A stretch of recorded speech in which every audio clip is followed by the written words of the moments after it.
Hi readers, I'm back with another review today. Welcome to Reading Realm.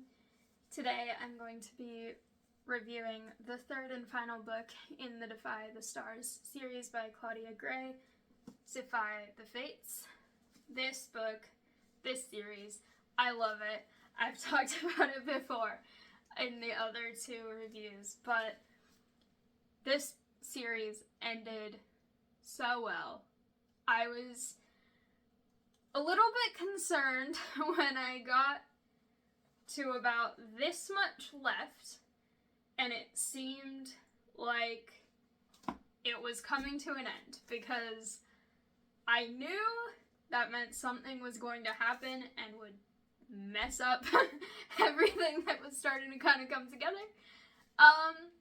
But ultimately something did happen, but it still ended well for the characters. I'm not going to say too much. I don't want to give many spoilers, but it's so good.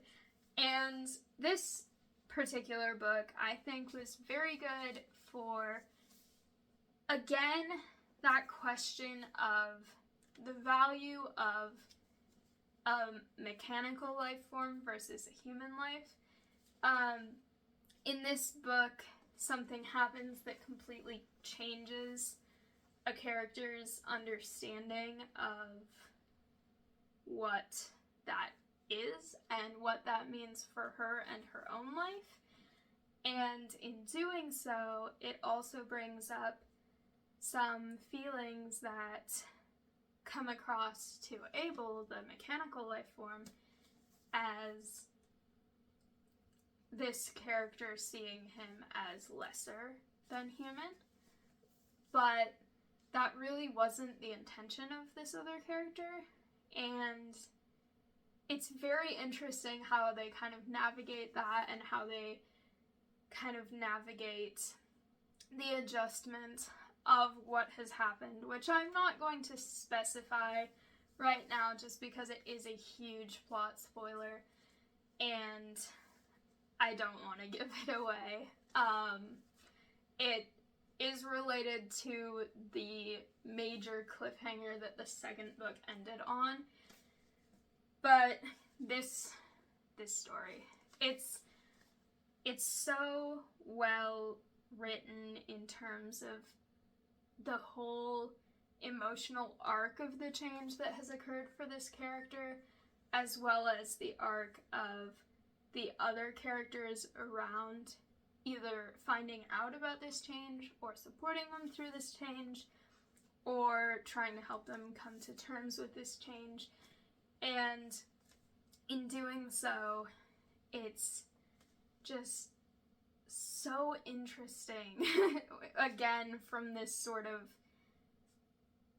ethical perspective, as well as there's some other things that I think are really interesting from an ethical perspective in this, especially because that same question that was posed in the first book related to, is it okay for humans to use mechanical life forms, even one who has developed a soul and conscious thought, to be able to just kind of use them for whatever purpose they want, even if it might mean destroying that being.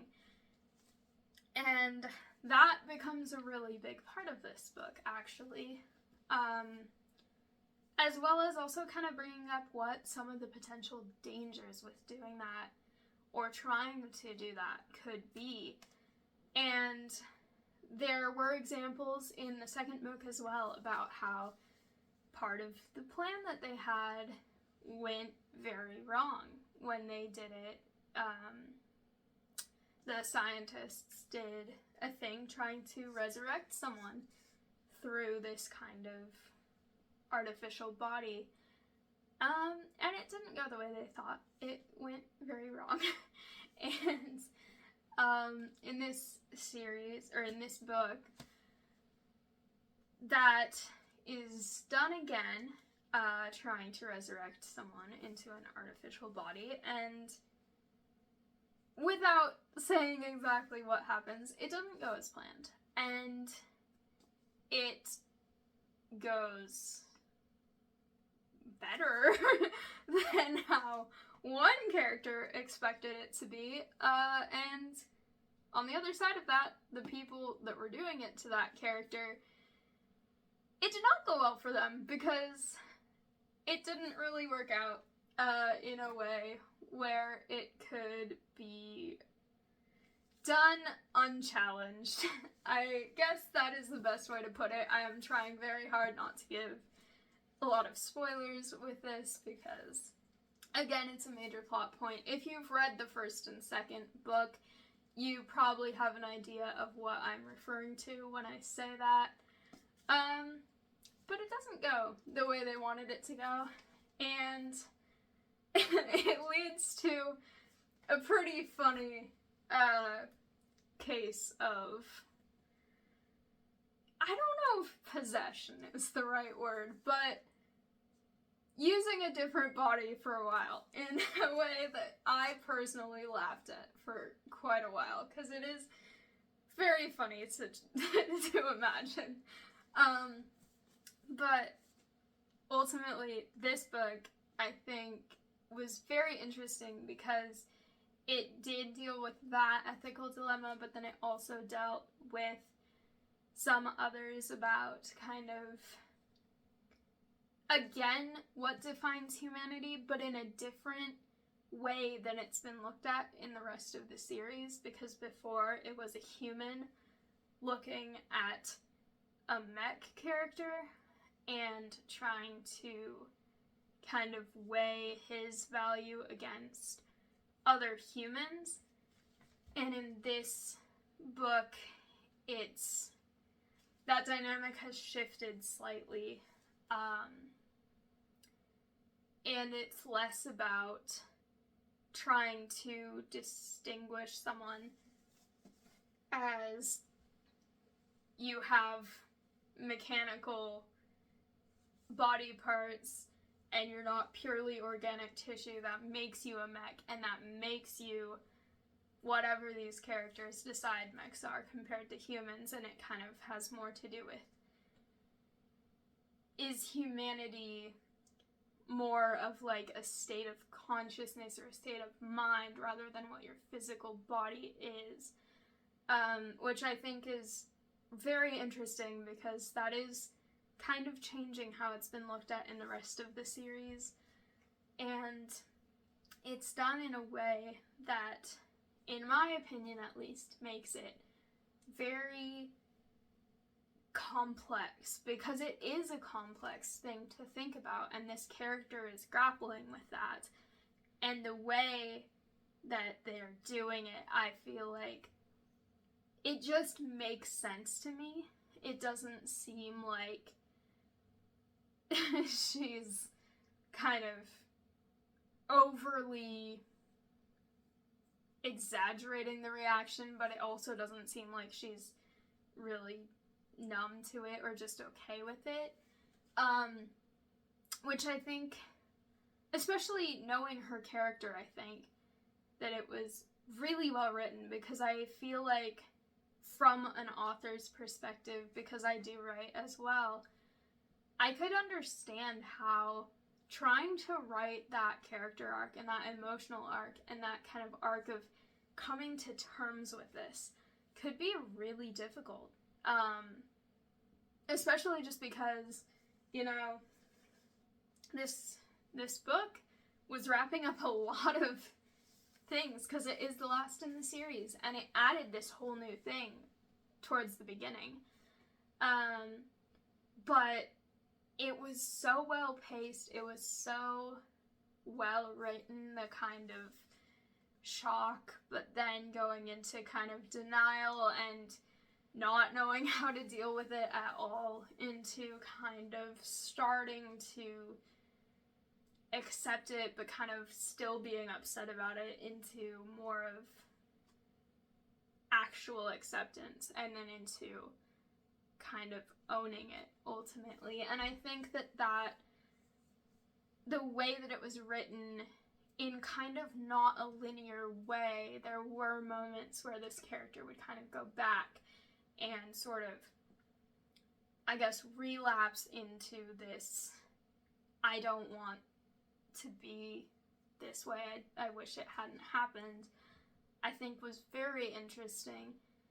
And I haven't said too much about the plot other than that, just because I don't want to give spoilers. This is the last in the series, so there's a lot going on. There's a lot of different characters whose storylines wrap up, and one of the things that I did want to make sure I mentioned, because I really, really loved that about this book and this series, was that the ending, it ends very, very open-ended. It ends in such a way that you know that there's more to this story, even though this is the last in the series. You just can tell that this adventure continues. These characters continue to have lives. These characters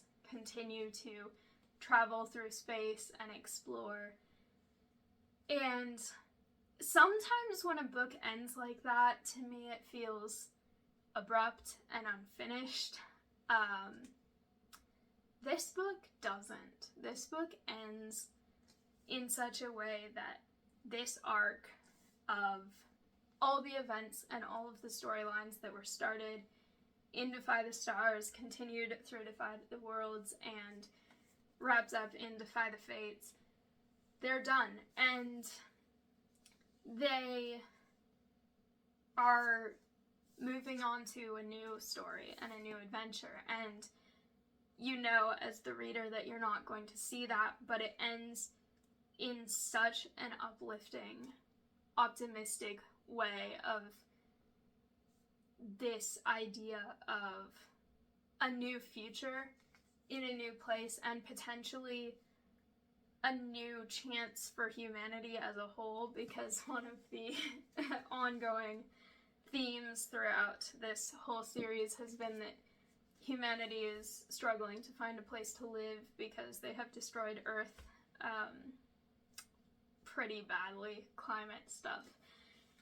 And it just ends in a way that I loved this ending, even though it isn't 100% a conclusion, because it isn't a conclusion. These characters are young.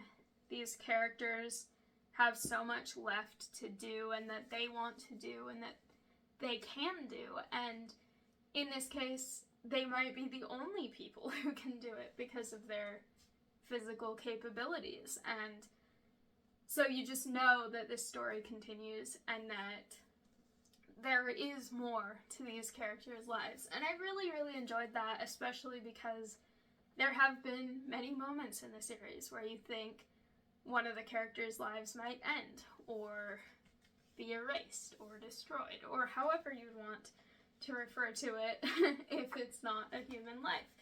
I think death is still an applicable term in this context. But that is one of the questions that this brings up. Would that be death? And some people don't think so. Some people think it's just the purpose that this character has. But ultimately, I love this series. I highly recommend it. It is so vividly described in these worlds, these different planets, which I love because the planets in this series are all so distinct and they have such specific cultural values, and Genesis specifically is a bit more religious than some of the other planets, but then one of the planets is very scientific and academic and research oriented. One is like the mining world, and one is like the party Las Vegas world almost. I don't know how to describe it better than that. But it's just so well written that you can be reading a scene and just perfectly imagine this planet that came from the author's own imagination, but you can see it perfectly. And even with Earth, because Earth is, in the future of this series, has been pretty destroyed by the climate crisis. It has become almost completely uninhabitable, which honestly is not that unlikely if humanity keeps going the way it's going. One of my majors is environmental science. We talk about this a lot. But the way that she writes about what Earth is like, because there are still people who live there. They are not very well off living there, but in this series, some people do still live there. You can just picture what it would be like to live on Earth in that condition of Earth. And specifically, one of the places you see on Earth a lot is London. And to be fair, I have never been to Europe. I have never been to London. The only country other than the US that I have been to so far is Canada. And I know that they can be quite different, but from the descriptions, I can still imagine what it's like. And it's just, I love the imagery in this series too. And I know I'm talking a lot about just the writing of it, a little bit more than I have in the others, where I've been a little bit more plot-based. But again, I really don't want to give away much about the plot of this one, because it is really, really, like, it's well-paced, but it's also fast-paced. It's hard to put down, and so I don't want to give away anything about it in terms of plot, but I love it. I highly recommend the whole series, as I have said many times before, but this series, I think, is up there with some of my favorite series of all time. And I haven't reviewed some of the others on this channel, but this has kind of been the first of my really, really high list. And I think I mentioned before how this book is, or this series as a whole, is science fiction, but in my opinion, it's a little bit of fantasy too. And fantasy is my go-to genre. I love fantasy. It is my favorite. I am a huge Tolkien nerd. I love Lord of the Rings. I actually only got into it a couple of years ago. I had just never read it when I was younger or watched it when I was younger, but now it's one of my obsessions. I love it so much. Like, fantasy is just kind of my go-to. But this series, I love sci-fi too, but sometimes sci-fi can be a little bit harder to read. Not than Tolkien, because Tolkien is so wordy. I'm trying to read the Silmarillion. It's a work in progress. But if you think about a lot of common fantasy, it's kind of easier to read, Tolkien not included, compared to some of the really intensive sci-fi books, which are very scientific. And not to say that those sci-fi books are not good. I enjoy plenty of sci-fi books that are much more scientific.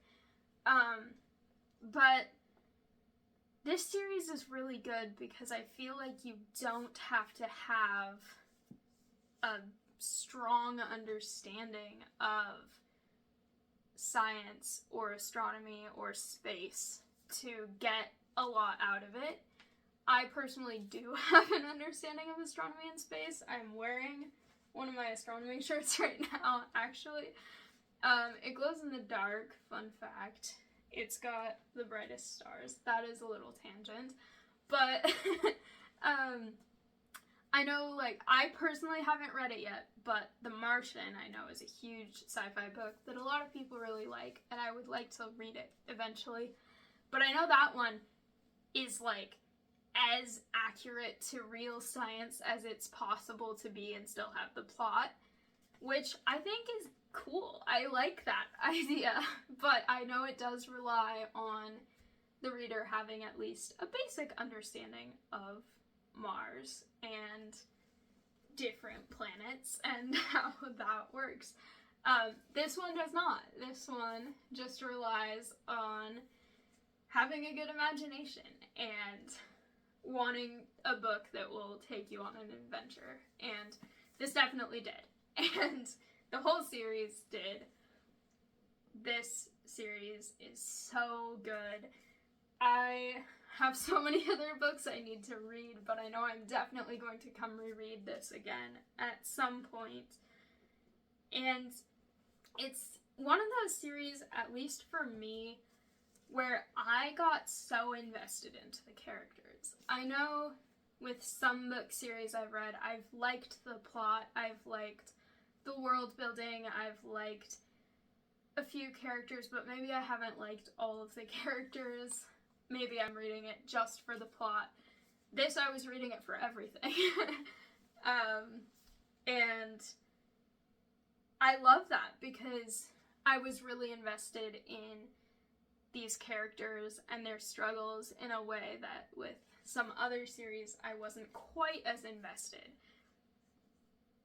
And that's not to say that I didn't like the books, but I just didn't really connect with the character. I think the biggest example I can think of right now is the Throne of Glass series, which I started years ago, and I am about halfway through the third to last book, and I have been about halfway through the third to last book for a year and a half. I just haven't read it. And I think part of that is because I really liked the main character in the first book, and then now I don't anymore. I personally just don't connect with her anymore, and I don't particularly like her, and I don't particularly like several other characters, and so it's just kind of hard to stay really interested in it at this point, and I'm going to finish it. I don't know if I'll review the series, especially because it has been a while since I've read the other ones in the series. I will finish it, but this series is so much better in my opinion, because even though both have a protagonist who is a very strong female character, very opinionated, very strong in their beliefs, Naomi in this comes across as much more sure of herself, but also not cocky and arrogant and self-important. And at this point in the Throne of Glass series, that protagonist is coming across as way too self-important, way too overconfident. And I think one of the biggest things, and I realized I was not intending this to become a comparison, but now that I started talking about it, one of the things that I think is bothering me so much in Throne of Glass, or that series, I am on the later book, but the character will put her friends in very dangerous situations and kind of not seem to care until they're actually at direct risk, and then she's like, oh no, don't die, and it's like, you're the reason that that person is in that situation, like, you can't act like this. And in this series, she's always like trying to keep everyone else out of danger, and she will go into danger before sending someone else, which makes sense because she was trained as a soldier. That was her job before the start of this whole series. That is what she has been training for her whole life. And that makes this whole dynamic very interesting. Especially because she loses her rank in this book. And I realized I wasn't going to say many spoilers, but the way that that is dealt with and processed, I thought was really, really interesting, because it was like losing a big part of her identity for her. Which I think makes it so much more interesting, because in a way I feel like you would expect her to want to be out of this really dangerous position of having to fight in a war, but she still just wants to protect her planet, which I think just shows her conviction and her strength as a character in a really interesting way, even despite everything else that is going on at the time in this particular book. So, anyway, I did not mean to go onto a little tangent about another book series that was completely unexpected, but who knows, maybe I'll start doing more videos that end up actually comparing series or comparing characters, or one of the things that I wanted to do when I originally started this channel, and I've never got around to doing, is comparing books to movies, because I think that that is a very highly debated topic among readers. And I know some movie adaptations that are actually pretty well done, and then I know others that are complete and utter trash, and then there are others that I feel like make changes that I just don't understand. And I think those would be interesting to discuss. I would love to hear your thoughts if that would be something that would interest you. I know there are several movie adaptations that I think are interesting because changes they made, either intentionally or unintentionally, make it so that if they ever wanted to continue the film franchise, they would be unable to finish it the way that the movie was, or the way that the book series was, because the way that the movie ends makes it so it's impossible to continue the storyline if that movie was trying to represent the first book. But then there are others that I know have made changes because they only ever intended to do the first book's plot as a movie. And there's one in particular that I think they did make some changes. One of them, I'm not exactly sure why it was made exactly the way that it was. But in that film, I still love the film and I love the series. That series is one of my other top favorite series. Like I mentioned, this one is up there with these others. That is one of those series. So let me know if you'd like me to do book versus movie comparisons, or even rankings of different book versus movie adaptations. I think that could be fun. And let me know if you have recommendations of a particular adaptation of a book that's made into a movie or a TV show, because I know that's also becoming more popular with things going into series rather than movie, which I think for books, especially series of books, is really good, because honestly it's hard to fit a full novel into a 2.5-hour movie. Peter Jackson did not do that with Lord of the Rings. Those movies are like 12 hours in total, which I think works because it's Tolkien, but I don't know how much that would be received for some other series. So I think episodic series are a good alternative for books to movies or books to screen. But yeah, that was, again, kind of a tangent, but I thought of it, and I'm curious to see what you think, so let me know. Again, thank you all so much for watching. I would love to hear your thoughts on this series, Defy the Stars, the last book, Defy the Fates, if you've read them, or if you'd like to read them. What is drawing you to the series? What are you most interested about based on my review? If this seems like the kind of book you'd be interested in. And with that said, thanks for watching. Keep reading. Bye.